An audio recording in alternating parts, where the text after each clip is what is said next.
បាទសួស្តីពុកម៉ែបងប្អូនជាទីមេត្រីសូមស្វាគមន៍មកកាន់ Channel ទុកងថ្នមស្នេហ៍ទាំងអស់គ្នាបាទហើយមួយគ្រឿងពណ៌សនេះគឺជា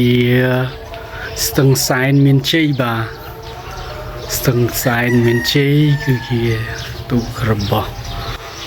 អាយដាមមុនញ៉ាល់បាទហើយទូកមួយគ្រឿងនេះត្រូវបានរៀបចំជួសជុលកែសម្រួលបច្ចេកទេសសារឡើងវិញដោយក្រុមជាងលោកពូកេតសុផលបាទហើយអធិរាជប្រាប់កែវស្អាតនិងមានស្ថានភាពអាចចូលរួមប្រកួតប្រណាំងបានបាទសម្រាប់គ្រឿងនេះ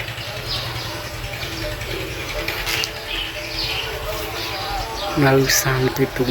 នៅល្អបាទគ្រឿងនេះក៏មានគេឈ្មោះបោះសំឡេងល្បីដែរបាទទុកគ្រឿងនេះ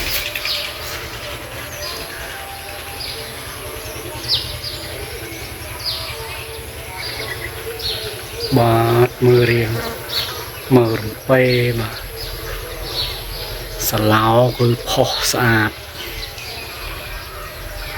ស្លោនៅផុសស្អាតនៅឡើយ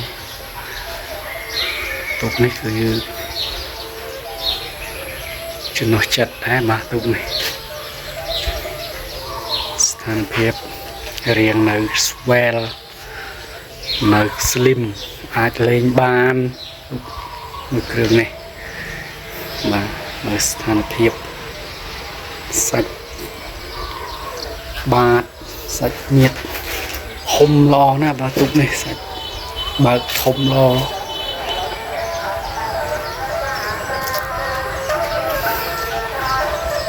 សាច់ទុកស្អាត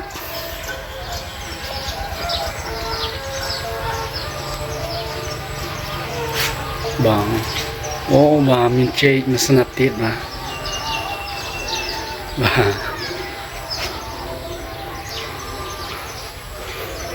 មិនធម្មតាទេទូក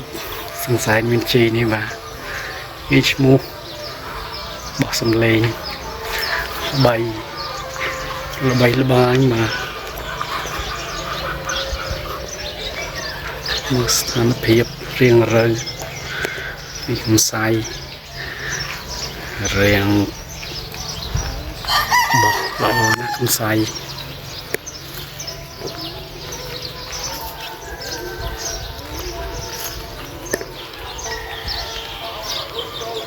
បាទសូមអរគុណសូមជម្រាបលាជូនពរពុកម៉ែបងប្អូនមានសុខភាពល្អបាទពុកម៉ែបងប្អូនមិនទាន់បាន Subscribe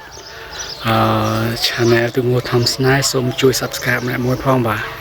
ដើម្បីទទួលបាននៅវីដេអូថ្មីៗបន្តទៀតបាទសូមអរគុណសូមជម្រាបលា